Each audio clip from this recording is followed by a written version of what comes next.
MBBS की जो सीटें हैं, MBBS में 594 की लिस्ट गई है आज हरियाणा की, और DSC की 584 के आसपास। ये बच्चे कहाँ से आ रहे हैं? ये भी किसी स्कूल से आए होंगे, ये सरकारी स्कूल से आए होते हैं, ये चाहे प्राइवेट से आए हो। वो जो सिपाही, जो कर्मचारी है, सिपाही अपने जो बच्चों को जो पढ़ाते हैं, वो उन्हीं के परिवारों में से आई हैं।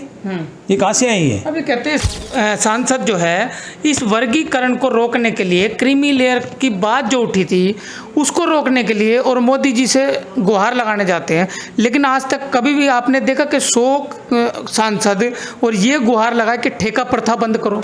पिछली बार 83 सांसद थे बीजेपी में चमार समाज के, जिसमें से 3-4 एक मुश्किल से वाल्मीकि समाज के थे, 2-3-4 एक होंगे इसके खटीक समाज और जो दानक समाज है, इस तरह दानक समाज होंगे, ऐसा मतलब आंकड़ा नहीं है फिलहाल।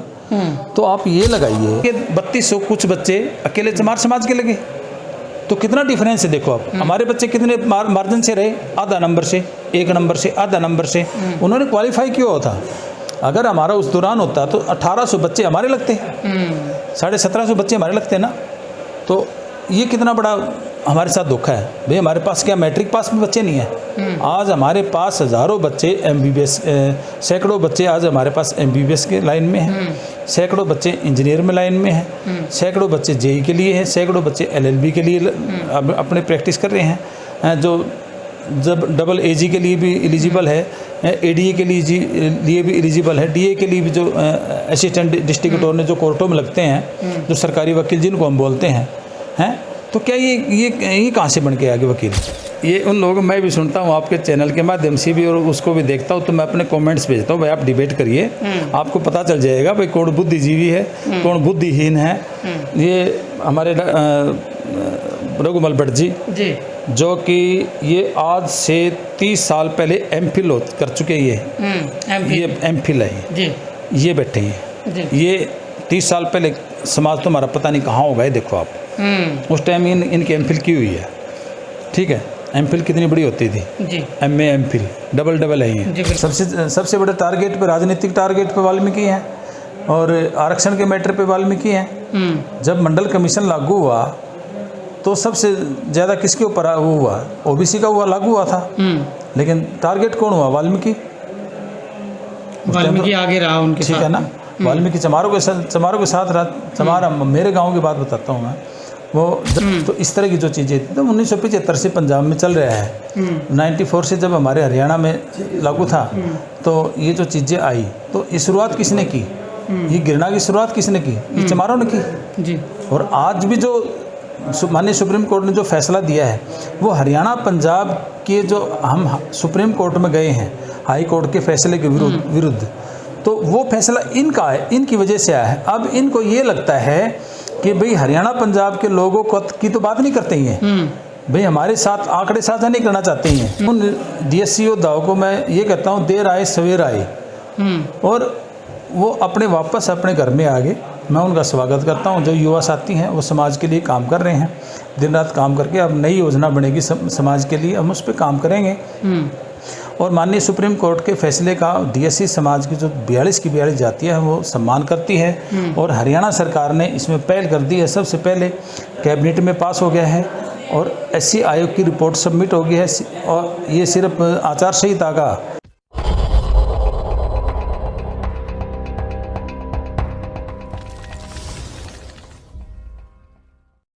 अच्छा सर, मैं आपसे ये जानना चाह रहा हूँ कि ये इसकी जो बेसिक लड़ाई है, जो ये आरक्षण वर्गीकरण की है, ये कब से शुरू हुई? किसने इसकी पिटीशन डाली और कैसे ये मसला जो है खड़ा हो गया?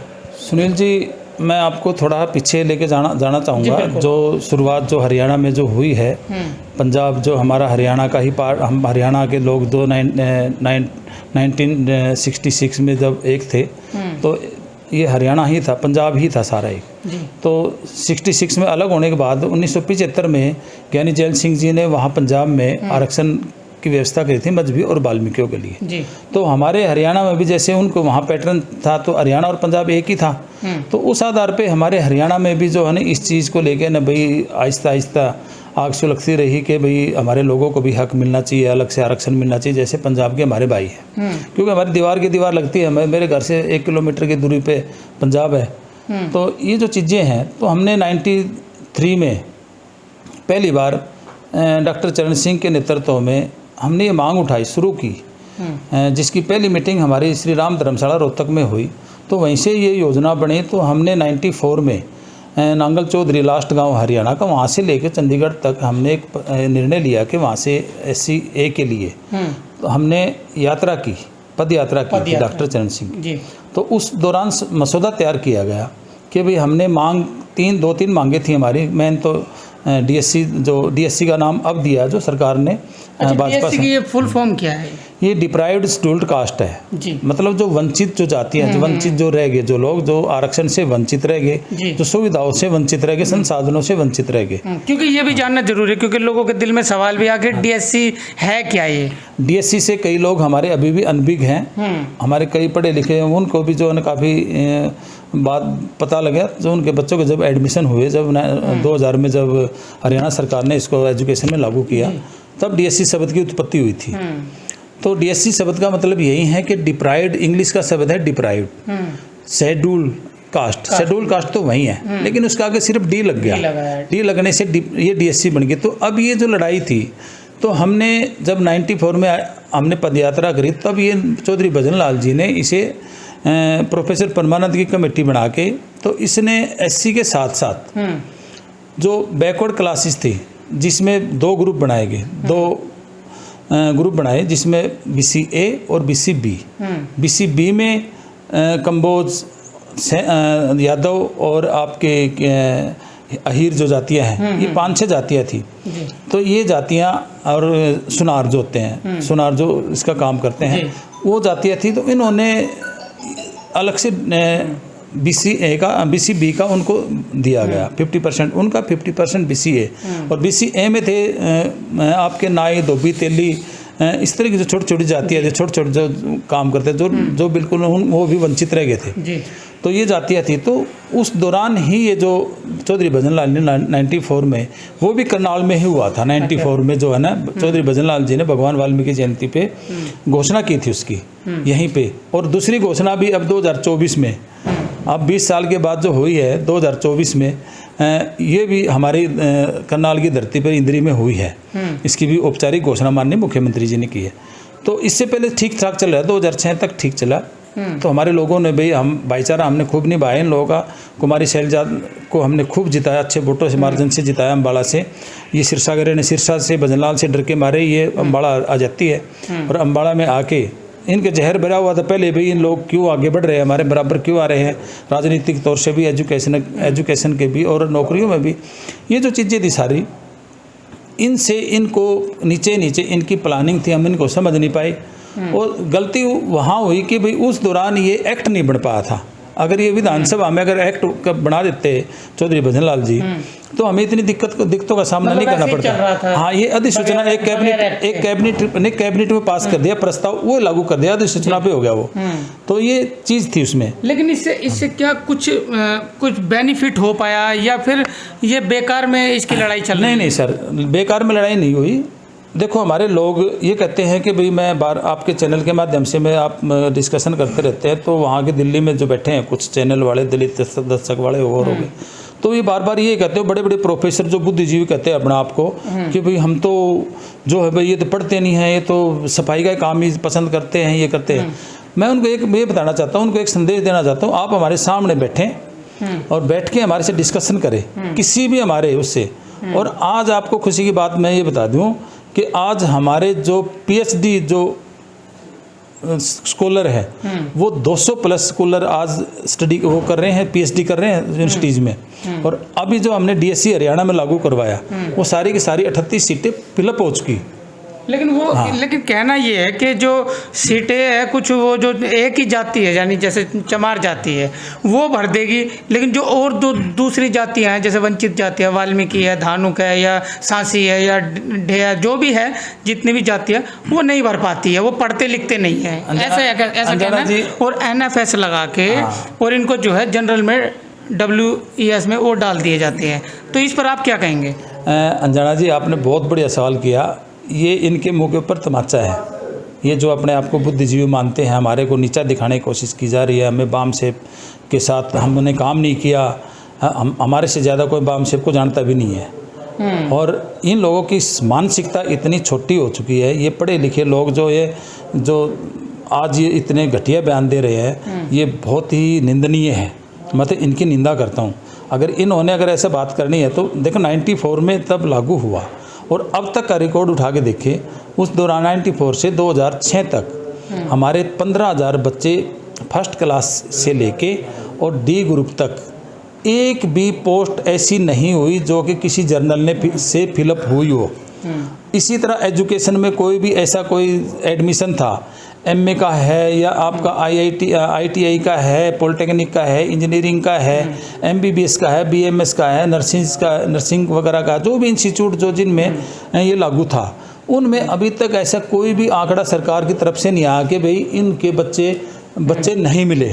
तो ये बच्चे जो पीएचडी करके आ रहे हैं, अंजना जी, मैं उनको ये बताना चाहता हूँ आपके चैनल के माध्यम से, भाई ये जो लोग हैं जो ये पीएचडी करके आ रहे हैं, ये जो लोग हमारे 200 प्लस स्कॉलर आज भी हमारे स्टडी कर रहे हैं, कुरुक्षेत्र यूनिवर्सिटी में कर रहे हैं, गुरु जम्बेश्वर में कर रहे हैं, टेक्निकल यूनिवर्सिटी है, उसमें भी कोई सीट वैकेंट नहीं आज भी। ये देखो देवीलाल यूनिवर्सिटी है, एलएलबी की जो सीटें हैं वो अकेली पिछली बार जब पहला एडमिशन हुआ 2020 में, सभी के सभी वाल्मीकि बच्चे एलएलबी में गए हैं। ये देखो कितनी बड़ी बात है। और धानु की समाज और सांसी समाज वो नहीं था, वो थे लेकिन वो वेटिंग में थे, वो लाइन में थे, कम नंबर थे उनको। हमारे 96 प्लस बच्चों के नंबर गए हैं वहाँ मेरिट में। 96 जो +2 में जो आते हैं उनके 96%। तो हम ये बच्चे कहाँ से आ गए? ये कोई वहाँ से ऊपर से कोई जादू की छड़ी से इलाही भाई ये पैदा कर दी वाल्मीकि समाज ने, ऐसा नहीं है भाई। ये सिर्फ शहरों की बात करते हैं ना, शहरों में सुविधाएं हैं लेकिन उनके बच्चे भी पढ़ रहे हैं, लेकिन इन्होंने ये कभी भी, जैसे आरएसएस के लोग जाना चाहते हैं, आरएसएस के लोगों को हमारे लोगों ने आज तक बढ़ने नहीं दिया, इनकी संस्थाएं नहीं खुलने दी। तो आरएसएस के विरोधी कौन हुए? सबसे बड़े हमारे वाल्मीकि समाज के लोग हुए ना। और ये आज ये कहते भाई हमारे ये बाबा साहब के मिशन को नहीं मानते। बाबा साहब के मिशन को कैसे नहीं मानते? आप हमारे कंधों पर रखे ना बंदूक, तो आप ये चल रहे हैं। ये वाल्मीकि समाज के उस पर आज टारगेट किसको कर रही है? वाल्मीकि समाज को। जब हरियाणा में 94 में जब हमने पदयात्रा की डॉक्टर चरण सिंह जी के नेतृत्व में, तो उस दौरान ये देखिए आप लोग कि भाई जो आरक्षण जो लागू हुआ था हैं, जब हमारे बच्चे पढ़ रहे हैं तभी तो हमने ये एजिटेशन उठाया था ये, तभी हमारे बच्चे आगे बढ़ेंगे। क्यों? हमारे बच्चे एक नंबर से आधा नंबर से ऐसे रहते थे। और अब जितने भी आप अभी भी आंकड़े उठाएंगे, आजकल की रिपोर्ट में बताता हूँ, एमबीबीएस की जो सीटें हैं, एमबीबीएस में 594 की लिस्ट गई है आज हरियाणा की, और डीएससी की 584 के आसपास। तो 63 जो बच्चे हैं, कितना डिफरेंस है? पिछली बार 450 के थे। अब वो पीछे वाले जो बच्चे थे, जो सैकड़ों बच्चे जो रह गए जिनके एडमिशन होने थे, तो वो कहाँ से आ गए? तो इन लोगों के दिमाग में जो भूसा भरा हुआ है ना, जो चमार समाज के लोग कहते हैं भाई हम ये करते हैं, भाई हमारे तो ये वो नहीं करते, फॉलो नहीं करते, तो ये बच्चे कहाँ से आ रही है? तो किसी स्कूल से आए होंगे, ये सरकारी स्कूल से आए हो, चाहे प्राइवेट से आए हो। वो जो सिपाही जो कर्मचारी है, सिपाही अपने जो बच्चों को जो पढ़ाते हैं, वो उन्हीं के परिवारों में से आई हैं। ये कहाँ से आई हैं? अभी कहते हैं सरकारी ये जो है सिर्फ सफाई का काम करते हैं, गटर में रहते हैं, ठीक है। लेकिन चलिए हम भी मान लेते हैं, एक छोटी सी बात मान लेते हैं कि सफाई कर्मचारी है, इसको नकारा भी नहीं जा सकता। तकरीबन जो तबका है वो सफाई कर्मचारी। लेकिन जो आज सफाई कर्मचारी है, अगर वो आर्थिक स्थिति से मजबूत हो जाता है, डिमांड तो वो करेंगे नहीं, जो मेन डिमांड है सरकारों से। जब 100 सांसद जो है इस वर्गीकरण को रोकने के लिए, क्रीमी लेयर की बात जो उठी थी उसको रोकने के लिए और मोदी जी से गुहार लगाने जाते हैं, लेकिन आज तक कभी भी आपने देखा कि 100 सांसद और ये गुहार लगा कि ठेका प्रथा बंद करो, अस्थाई क्यों रखा जाता है? जब ये काम जो सफाई का जो काम है वो रोज़मर्रा का काम है। रोज़मर्रा का काम कभी अस्थाई हो नहीं सकता, ना कॉन्ट्रैक्ट पे हो सकता है, वो तो एक परमानेंट काम है। तो ये परमानेंट होना चाहिए।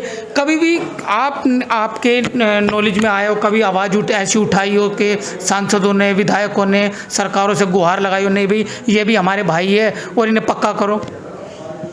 देखो आज पिछली बार 83 सांसद थे बीजेपी में चमार समाज के, जिसमें से 4-5 एक मुश्किल से वाल्मीकि समाज के थे, 2-3 एक होंगे इसके खटीक समाज और जो दानक समाज है, इस तरह दानक समाज होंगे, ऐसा मतलब आंकड़ा नहीं है फिलहाल।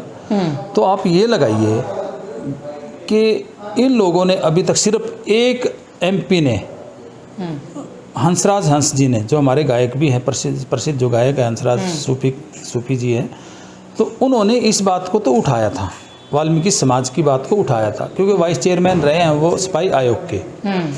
तो इस बात को उन्होंने उठाया कि भाई इन लोगों की तरफ सरकार ध्यान दे, मोदी सरकार ध्यान दे और उसको इम्प्लीमेंट करे, जो भी इनको सुविधाएं हैं इनको इससे निकाले। अब सुविधाओं के नाम पे अब कितनी जगह कांग्रेस की सरकारें हैं, ठीक है, या नॉन बीजेपी सरकारें हैं, क्या उन्होंने वहाँ पे अपनी जो सरकारें हैं उनमें जो सिपाही कर्मचारी उनको रेगुलर किया? क्या उन्होंने वहाँ पे उन लोगों को ठेका प्रथा बंद करी? उनको सबसे बड़ा शोषण कहाँ होता है? सबसे बड़ा शोषण ठेका प्रथा के, जिससे कि सैलरी ज़्यादा दिखाई जाती है और दी कम जाती है। तो पिछले दिनों जब एक भर्ती आई थी, 87 पोस्टें आई थी एससी की, सिविल इंजीनियर की, 87 में से सिर्फ 5 या 6 बच्चे जो डीएससी समाज के लगे हैं, और वो बाकी के कितने बच्चे रहे? मेरी नॉलेज में सारे बच्चे, कोई 1 नंबर से रहा, कोई आधे नंबर से रहा के बाद डिस्क्वालीफाई हैं। मैं उन लोगों से पूछना चाहता हूँ, क्या वो कैसे बन के आ गए इंजीनियर? वो कैसे जेई का कोर्स करके आ गए? वो अगर वहीं ये पोस्ट अगर जो डीएससी अगर लागू होती तो कितने होते? 85 बच्चे हमारे, 45 बच्चे, 42 बच्चे हमारे लगते। तो कितना डिफरेंस है नौकरियों में, कितना डिफरेंस? मतलब वर्गीकरण अगर होता तो। पिछले दिनों मेरी एक मीटिंग हुई थी, बीवी भारती जो चेयरमैन भी रहे एसएस बोर्ड के और अब सीएम साहब के पॉलिटिकल एडवाइज़र, तो उनसे मीटिंग हुई थी। तो मैंने उनको कहा, मैं चेयरमैन साहब आप तो चेयरमैन रहे यहाँ पे, आपने 2018 में 18,000 पोस्टें निकाली थी ग्रुप डी की निकाली थी, तो उसमें से 3500 पोस्टें टोटल थी, उसमें एससी की थी। अच्छा। और उसमें से एससी में से 278 बच्चे सिर्फ डीएससी के, जो आज डीएससी का जो नाम लेते हैं हम एससी ए के, जिसमें दानक हो गया, बाजीगर, ओड, प्रेरा वगैरह वगैरह, इस तरह की जो जातियां हैं, इनमें टोटल 272 बच्चे, 78 बच्चे लगे, बाकी के 3200 कुछ बच्चे अकेले चमार समाज के लगे। तो कितना डिफरेंस है देखो आप। हमारे बच्चे कितने मार्जिन से रहे? आधा नंबर से, 1 नंबर से, आधा नंबर से उन्होंने क्वालिफाई क्यों होता? अगर हमारा उस दौरान होता तो 1800 बच्चे हमारे लगते, 1750 बच्चे हमारे लगते ना। तो ये कितना बड़ा हमारे साथ धोखा है भाई। हमारे पास क्या मैट्रिक पास में बच्चे नहीं हैं? आज हमारे पास हज़ारों बच्चे एमबीबीएस, सैकड़ों बच्चे आज हमारे पास एमबीबीएस के लाइन में हैं, सैकड़ों बच्चे इंजीनियर में लाइन में हैं, सैकड़ों बच्चे जेई के लिए हैं, सैकड़ों बच्चे एलएलबी के लिए अपने प्रैक्टिस कर रहे हैं, जो जब डबल एजी के लिए भी एलिजिबल है, एडीए के लिए भी एलिजिबल है, डीए के लिए भी जो असिस्टेंट डिस्ट्रिक्ट अटॉर्नी जो कोर्टों में लगते हैं, जो सरकारी वकील जिनको हम बोलते हैं, तो क्या ये कहाँ से बन के आगे वकील? लेकिन उनकी नज़रों में तो ये सब सफाई कर्मचारी हैं। लेकिन जो मैं न्यूज़ पर देख रहा हूँ कि कुछ लोग न्यूज़ पे लगा रहे अपना थंबनेल बना के कि वाल्मीकि समाज में पहला मिला बुद्धिजीवी। जो उनकी भाषा बोल रहे हैं उनको वो बुद्धिजीवी लगते हैं, वाल्मीकि समाज के या वंचित समाज के जो उन्हीं की भाषा बोल रहे हैं, उनकी हाँ में हाँ भर रहे हैं, तो उनको वो कह रहे हैं बुद्धिजीवी है। तो मैंने भी उनको लिखा है कि चलो इतनी रिसर्च के बाद कम से कम एक तो मिला आपको बुद्धिजीवी वाल्मीकि समाज से। ये हास्यास्पद है सुनील जी। ये उन लोगों मैं भी सुनता हूँ आपके चैनल के माध्यम से भी और उसको भी देखता हूँ, तो मैं अपने कमेंट्स भेजता हूँ, भाई आप डिबेट करिए, आपको पता चल जाएगा भाई कौन बुद्धिजीवी है कौन बुद्धिहीन है। ये हमारे रघुमल भट्ट जी जो कि ये आज से 30 साल पहले एमफिल कर चुके, ये एमफिल है, ये बैठे हैं, ये 30 साल पहले समाज तो हमारा पता नहीं कहाँ होगा। देखो आप उस टाइम इनकी एमफिल की हुई है, ठीक है। एमफिल कितनी बड़ी होती थी जी, एमए एमफिल डबल है। सुनील जी, मैं आपकी जानकारी के लिए एक बात और बता देता हूँ कि जो माननीय सुप्रीम कोर्ट ने जो 1 अगस्त को जो फैसला जो दिया है डीएससी समाज के लिए जी, जो पूरे भारत के लिए दिया है, हालांकि ये सिर्फ पंजाब के जो वकील साहब थे, जो उनके जो सरकारी वकील थे, उनके पैटर्न पे हम हरियाणा और पंजाब के लोगों ने जो केस जो दायर किया था, एक्चुअल में हम वो जीते हैं। अच्छा, ये केस आपने किया था या किसी और दूसरी पार्टी ने किया था, ये भी क्लियर होना ज़रूरी है।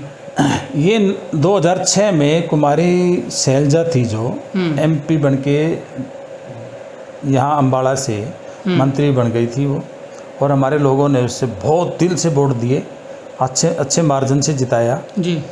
तो हमारे लोगों के साथ सबसे पहले धोखा कुमारी शैलजा ने किया और हम दंग रह गए कि भाई ये आरक्षण को छेड़ेगी नहीं। सबसे पहले आते ही इसने और कोई काम नहीं किया। 2006 में इसने, जब हम हाई कोर्ट में थे, इन्होंने रिट डाली, सबसे पहले खुद रिट डाली इन्होंने। भाई अच्छा खासा सही भाईचारा चला हुआ था, कोई किसी तरह का किसी का विरोध नहीं था, आपस में एक दूसरे को पार्टियों में वोट दे रहे थे, आना जाना था, अच्छी बातें थी, कोई किसी तरह का। तो अन्य वंचित जाति जो है वो सीटें भी भर रही थी, सीटें भी या खाली पड़ी थी? ना सीटें भर रही थी, एक भी नहीं खाली रही। अच्छा। ना कोई जनरल में गई। ये एक अफवाह फैला रही है लोग जो समाज में कि भाई ये तो पढ़ते नहीं है, ये तो सिपाही का ही काम करते हैं, ये तो गटर में रहते हैं, ये स्कूल को क्या पता है इनको, स्कूलिंग का हमारे से पूछो, हमें पता है। लेकिन और भी तो जातियाँ हैं, वंचित जातियाँ, वो भी तो पढ़ाई करती होगी। उनकी जातियाँ भी हैं। सबसे ज़्यादा वंचित तो वाल्मीकि समाज ही है, जो कि सबसे जो सफाई का काम करता है। आज घृणा किससे करते हैं? वाल्मीकि समाज से की जाती है। बाकी जो और जो जातियाँ हैं, जो 41 जातियाँ, उनसे तो कोई घृणा नहीं करता। सबसे बड़े टारगेट पे, राजनीतिक टारगेट पे वाल्मीकि हैं, और आरक्षण के मैटर पे वाल्मीकि हैं। जब मंडल कमीशन लागू हुआ तो सबसे ज़्यादा किसके ऊपर वो हुआ? OBC का हुआ, लागू हुआ था, लेकिन टारगेट कौन हुआ? वाल्मीकि आगे रहा उनके, ठीक है ना। वाल्मीकि चमारों के साथ रात, चमारा मेरे गांव की बात बताता हूँ मैं। वो जब रात को कहते थे भी इस गांव से लोग आएंगे, आरक्षण के विरोध में आएंगे, ये आएंगे और गाँव को फूकेंगे, वही फूकेंगे, तो सबसे आगे पहले वाल्मीकि होते थे, बाद में चमार होते थे। भाई इसको तुम्हारे से पहले हम मरेंगे भाई। तो आरक्षण किसी और का था। तो 2006 में जब ये इन्होंने खुद ही 2005 में इन्होंने हाई कोर्ट में रिट दायर करी कि ये तो भाईचारा खराब होता है हमारा, इनसे आरक्षण ऐसे नहीं होना चाहिए। इन्होंने EV चनैया का वो जो इन्होंने वो किया, हवाला दिया कि भाई वो कर्नाटक की जो उसमें वो नहीं होता, तमिलनाडु का आया। तो इस तरह की जो चीज़ें थी, तो 1975 से पंजाब में चल रहा है। 94 से जब हमारे हरियाणा में लागू था, तो ये जो चीज़ें आई, तो ये शुरुआत किसने की? ये घृणा की शुरुआत किसने की? ये चमारों ने की जी। और आज भी जो माननीय सुप्रीम कोर्ट ने जो फैसला दिया है, वो हरियाणा पंजाब के जो हम सुप्रीम कोर्ट में गए हैं हाई कोर्ट के फैसले के विरुद्ध, तो वो फैसला इनका है, इनकी वजह से आया है। अब इनको ये लगता है कि भाई हरियाणा पंजाब के लोगों को की तो बात नहीं करते ही हैं, भाई हमारे साथ आंकड़े साझा नहीं करना चाहते ही हैं। जो दिल्ली में जो बैठे हैं, इनके बाम सेब के दलित संगठनों के, BSP के, मायावती हो, चाहे ये चंद्रशेखर आज़ाद हो, अब हरियाणा में 98% जो है ना वाल्मीकियों ने, जो भीम आर्मी थे और जो बस बाम सेब थे, उन सभी के कपड़े फेंक दिए। और उसका असर ये हुआ कि जिनका चोला उड़ा हुआ था सब उतार दिया, सब फेंक दिए। और मैं उन DSC योद्धाओं को मैं ये कहता हूँ, देर आए सवेर आए, और वो अपने वापस अपने घर में आ गए। मैं उनका स्वागत करता हूं। जो युवा साथी हैं वो समाज के लिए काम कर रहे हैं, दिन रात काम करके। अब नई योजना बनेगी समाज के लिए, हम उस पर काम करेंगे। और माननीय सुप्रीम कोर्ट के फैसले का DSC समाज की जो 42 की 42 जातियाँ हैं वो सम्मान करती है। और हरियाणा सरकार ने इसमें पहल कर दी है। सबसे पहले कैबिनेट में पास हो गया है और SC आयोग की रिपोर्ट सबमिट हो गई है। और ये सिर्फ आचार संहिता का थोड़ा सा ये इशू है। आश्वासन आपको पूरा दे रखा है। हाँ जी। तो चलिए देखिए, आश्वासन जो है वो पूरा दिया हुआ है और इस वर्गीकरण को वो एक्ट बनाकर लागू करेंगे। और जो बच्चे पढ़ाई कर रहे हैं, जो तैयारी कर चुके हैं और वो उन वेटिंग में हैं, उन लोगों को, उन बच्चों को जो है वो अवसर मिलेगा, चाहे वो वंचित समाज के हो या वो अन्य वंचित समाज के हो। तो चलिए, इसी के साथ मैं सुनील अंजाना, जागो समाज चैनल, आपका अपना चैनल। धन्यवाद।